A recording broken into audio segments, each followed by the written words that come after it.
Keto and crime, keto and crime. We uncover the grime on keto and crime. Keto and crime, keto and crime. Now is the time for keto and crime.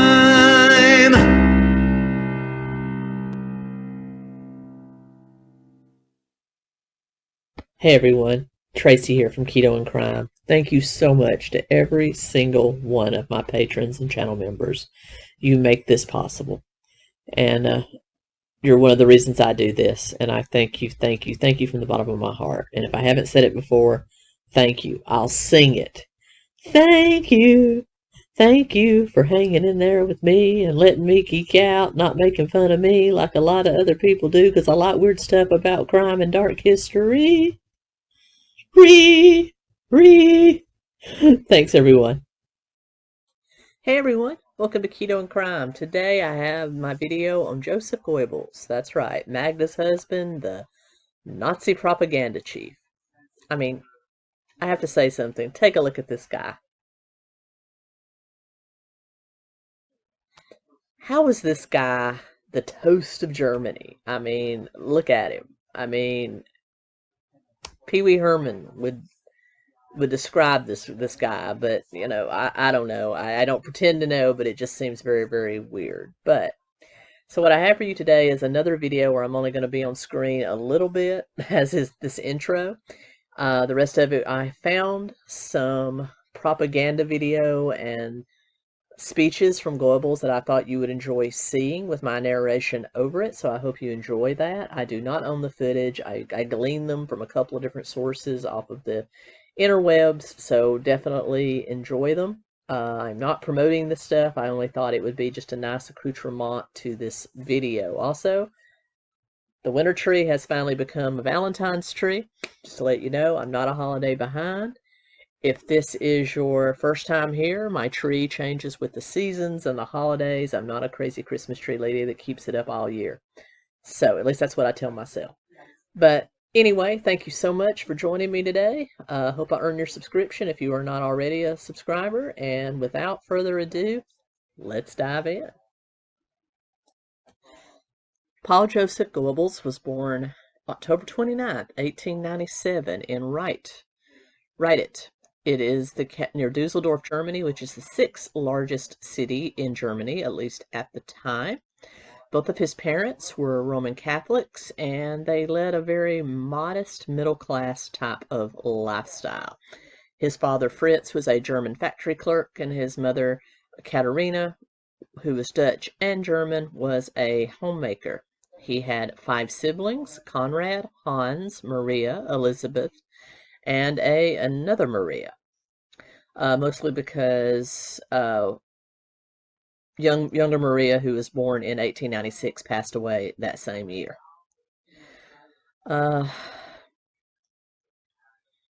During childhood, Goebbels experienced ill health, and the most telling of these was a inflammation of the lungs and a deformed right foot that turned inward. So he had kind of a club foot, you know, foot issues, and he also had a congenital disorder which basically stunted his growth. And that is why when you see pictures and the video here of Goebbels, you'll see how short he is. He and Hitler had that in common, both very short, which leads a whole other definition of the word little man syndrome. But basically, because of his deformities, he was rejected for military service in World War I. He was pretty educated. He did seem to enjoy his studies, and his parents had hoped he would become a Catholic priest because they were a very ardent Catholic family, very religious.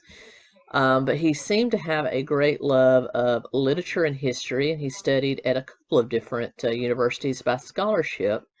But like a lot of people do when they go to college, he encountered other ideas and decided that religion was not something that he wanted to be a part of, and embraced a life of free of religion. He also had a huge interest in the occult, which when we get into other Nazis, you'll see this being a pattern. They love their occult, even though they upheld this beautiful picture of the traditional German family, mom, dad, children, and religious faith.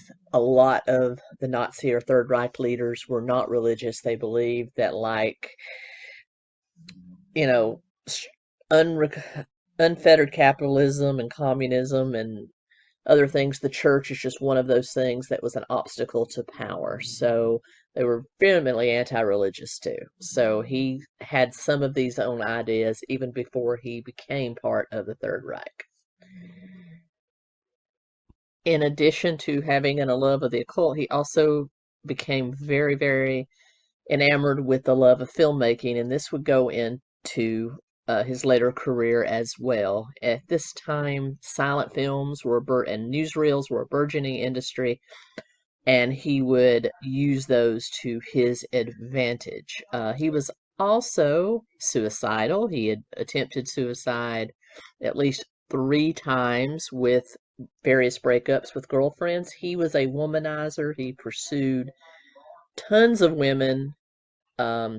A lot of people think to compensate for his shortcomings, but basically was just a little miserable man who loved filmmaking.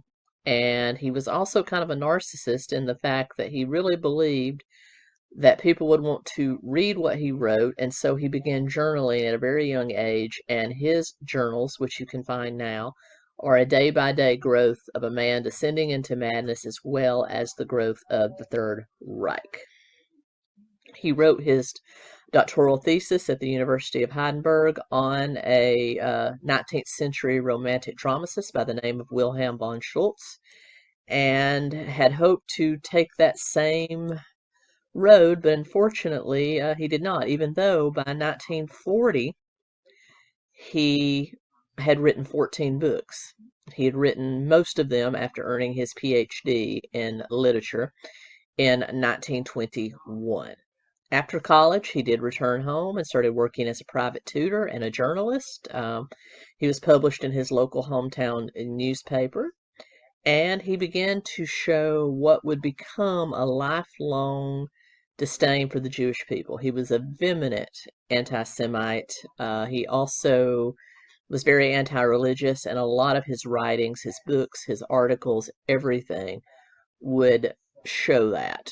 He also began an affair with a school teacher by the name of Elsa Jank, and when she revealed that she was half Jewish, he said that his enchantment with her was ruined, but he continued to see her off and on until 1927. Now, that there, people, and the fact that he would end up marrying Magda Goebbels, who was probably half Jewish, at least from the adopted side, and had dated a Zionist. If you have to rank Jewish people, her boyfriend was at the top. You know, Magda had been on top of Mount Sinai. Let's just put it that way. Forgive me for being so crass, but she had. And so the fact that he was a true romantic, you'll see that in a lot of the things he does, but also a vehement anti-Semite, it did not stop him from pursuing his carnal pleasures, as you'll soon see. Private tutoring really wasn't paying the bills, however, for young Joseph, and since he had failed to sell any of his writings, just a few articles for a few newspapers, he had written 2 plays, his books, novels, and of course his journal. None of these had sold, and so he was forced to move to the German city of Cologne, where he took a job as a caller on the stock exchange, a job he literally detested. He also began to study the works of Karl Marx, Friedrich Engels, Rosa Luxemburg, and all of these things kind of muddled in his head, and he had a disdain for both extreme left-wing ideology, such as communism, and extreme right-wing, which is unfettered capitalism, and the stock exchange was just a representative of that. And then, of course, in 1929, the stock market crash happened, and an already very untenable situation in Germany became even worse. So, now we go down his path to becoming the propaganda master we know him to be. Young Joseph first came to start reading about young Adolf Hitler in 1924, when Hitler and several other Nazi leaders were imprisoned for treason after the beer hall push of 1923, which was essentially an open revolt against the government in Munich in Bavaria. So he really became drawn to that because of Hitler's charisma. He saw him speak, he read everything he knew about it, and also he was kind of seduced by the power that Hitler seemed to hold, and he became very, very interested in joining the Nazi Party. And as a result, in late 1924, even though he was still working at the stock market exchange, this is of course way before the stock market crashed, but it was that initial job that caused him to really have a hate for unfettered capitalism. He offered his services to Karl Kaufmann, who was a Nazi Party district leader in his home on the Rhine. Kaufmann kind of juggled him around, but then put him in touch with an organizer named Gregor Strausser in northern Germany, who hired him to work on their weekly newspaper. So this was his first foray into propaganda, because it was less news and more propaganda. It was think of the Stormer, that kind of the Stormer, which was a kind of an off. This paper was an offshoot of that, which was basically just a. I hate to use the term fake news, but it was a fake news newspaper that spread Nazi propaganda, and this was his first foray into this. He was quite good at it.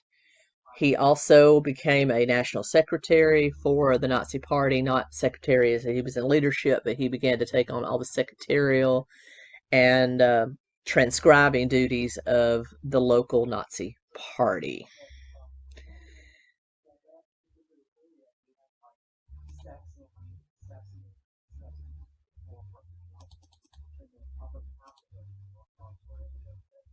By 1926, after working with Stausser for 2 years, Goebbels had begun to take on a more left-leaning view, even though he had originally come to dislike both left-wing and right-wing propaganda and teachings. He began to swing more back toward the left when Stausser took on these views and realized that Hitler's extreme fascist control was not good either, and so wanted to swing more back toward the left and allowing people to have more control. Hitler viewed Stausser as a threat, as a traitor, and basically made it his business to get Stausser removed from power. And Goebbels actually became fearful of Hitler and wrote in his diary he no longer fully believed in Hitler, and then was terribly afraid that Germany was going to take a step that they could not step back. However, after Stausser did fall from grace as a result of Hitler, he then decided that maybe his bread would be better buttered on the other side, and read Hitler's Mein Kampf, the novel that Hitler, or the book that Hitler wrote during his imprisonment after the beer hall push.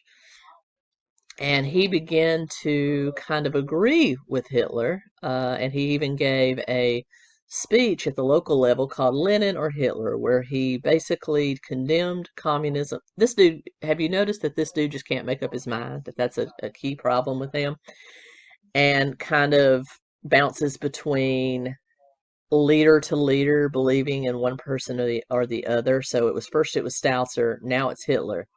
So this guy didn't really have an original thought. He just jumped onto the latest and greatest bandwagon and went with it. So anyway, and so he really believed in the whole National Socialist propaganda, that there needed to be elements of both. And he actually published his own pamphlet called Nazi Socio, which attempted to explain how National Socialism differed from Marxism. So, yeah, again, not one original thought. After hearing of Goebbels, Hitler came to hear him speak in a couple of local events and eventually offered him a an opportunity to speak at party meetings at Munich. Munich in Bavaria was the birthplace of the Nazi Party, and invited him to speak there in 1926 in the Weimar. For that year's events, Goebbels helped plan it. He spoke there and arranged for Hitler and the entire event to be filmed, hence bringing into his love of filmmaking. He did very, very well with it and received a whole lot of praise, which only sought to prop up his ever-expanding ego. He was then offered a job in Berlin as a propaganda chief, and he traveled to Berlin in mid-September 1926 and eventually accepted the position. Hitler was still in the final stages of dissolving Stasser's whole sect of the Nazi Party out of the north and bringing everything under his more right-wing propaganda. So Hitler gave Goebbels basically open season to litter the northern half of Germany with his propaganda and basically play out Stasser's membership and bring them over. The party membership in that area numbered about 1,000 when Goebbels arrived, and he actually got rid of about 40% of that, or 400, to bring in more Hitler loyalists, and ended up growing it from there. Goebbels started to be more comfortable speaking in public, loved kind of the reaction he got from that. He started using decorative flames, bright uniforms. He used marches of both the SA, which was the military faction of the Nazi Party, as well as the SS, and also used things that were revolutionary for the time, light shows, loudspeakers, and basically drew attention to the party and as well as his speeches. Berlin police began to ban the Nazi Party, believe it or not, around May 1927, feeling that their violent speeches and their propaganda was inciting more anti-Semitic hate around the city. However, thanks to Goebbels' propaganda arm, that was fairly well quaffed really, really quick. He was able to get a huge circulation on the propaganda newspaper, as well as getting things like movies and movie reels in where they could be seen. He also continued his womanizing ways, something that Hitler warned him about over and over, that he couldn't be seen doing that, even though Hitler himself had quite the complicated love life. He also began to create a loyalist for the Nazis within local government. So you started seeing, as the anti-Semitic hate spread, you started seeing Jews being fired from their jobs. You started seeing more and more Hitler loyalists come into local offices such as the mayor, city council, and police. So he was really laying the seed for the rise to power. In the 1928 German election, the Nazi Party only gained about 2.6% of the vote nationwide, with only 1.4% in Berlin, even though there was a huge push to push them into power.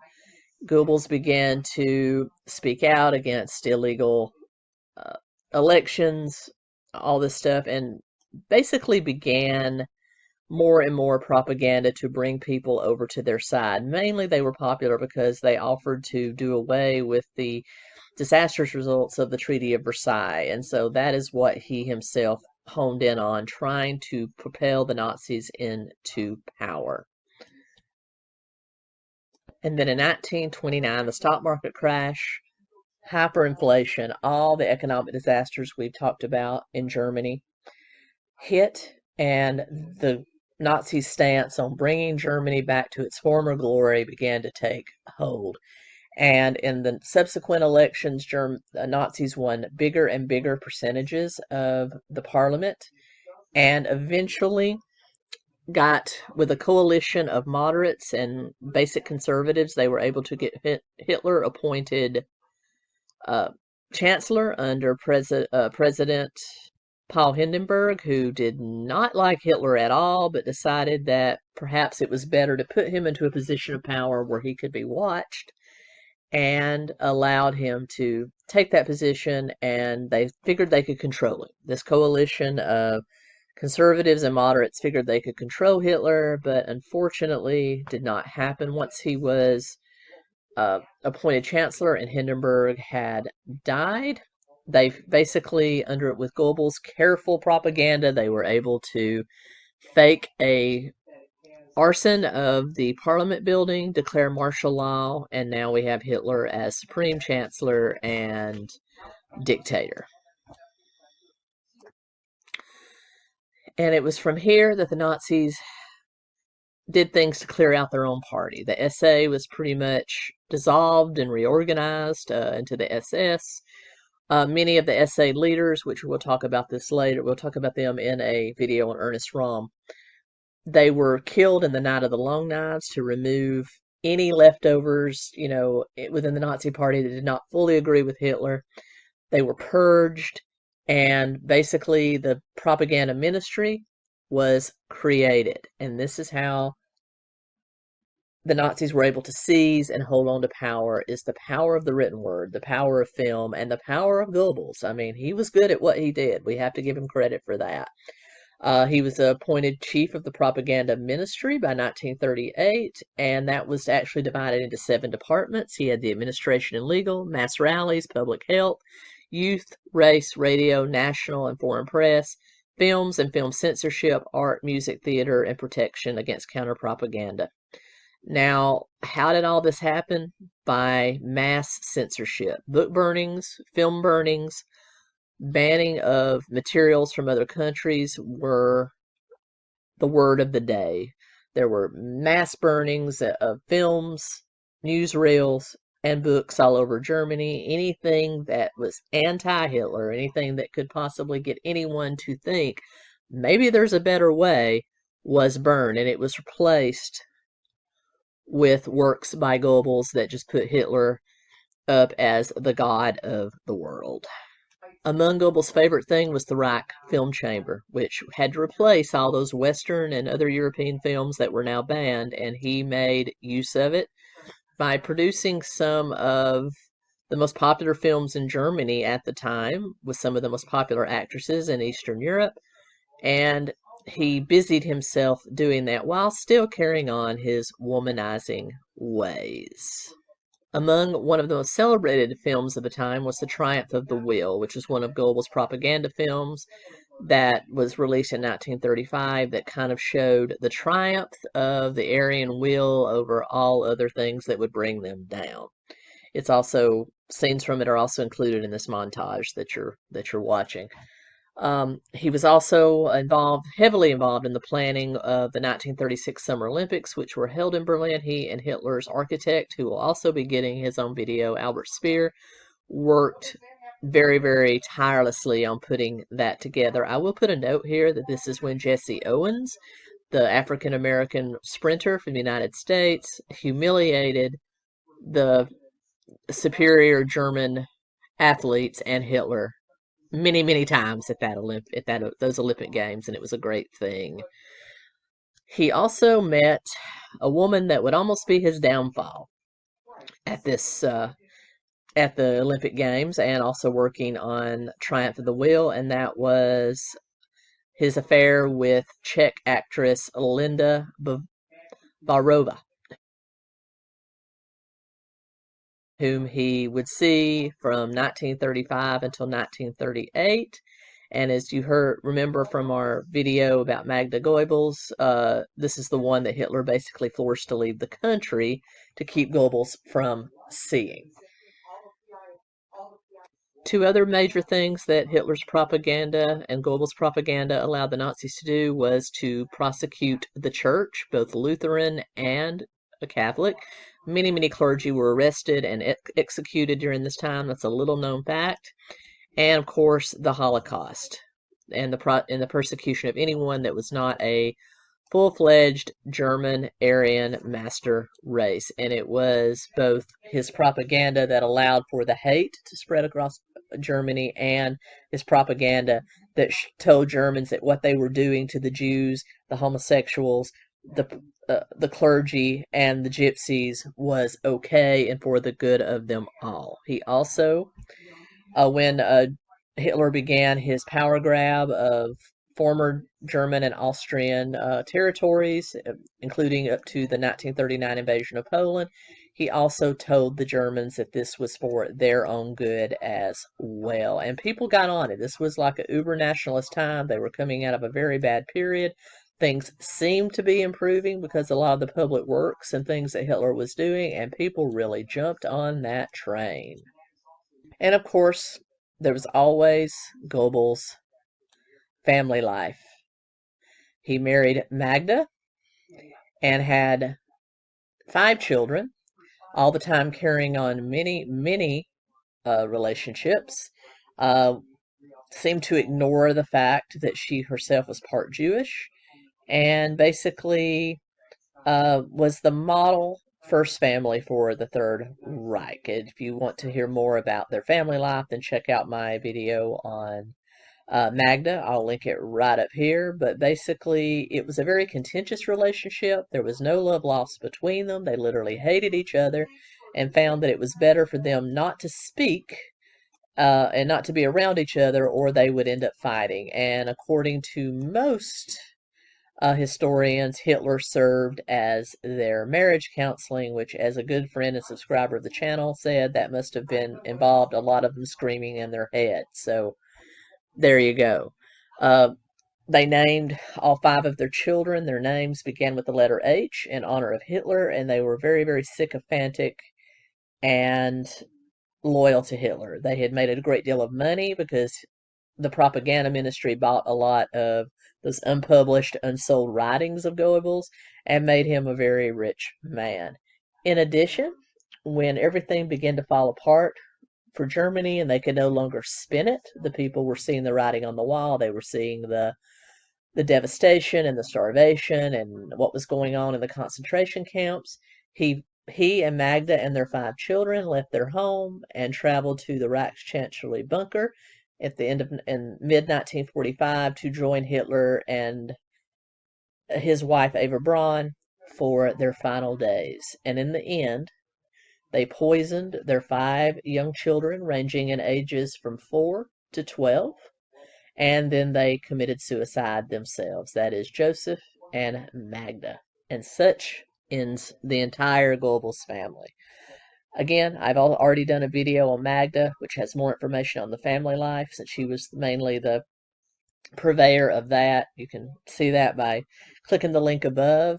This was a very dark subject, I have to admit. We have to make sure this never happens again. Goebbels was a brilliant man, had a lot of talent, and could have used it for some good, but instead, he definitely went down the wrong path. And with that being said, I'll be back really soon with another video, and also join me for my live stream later today. And until then, keep on crying.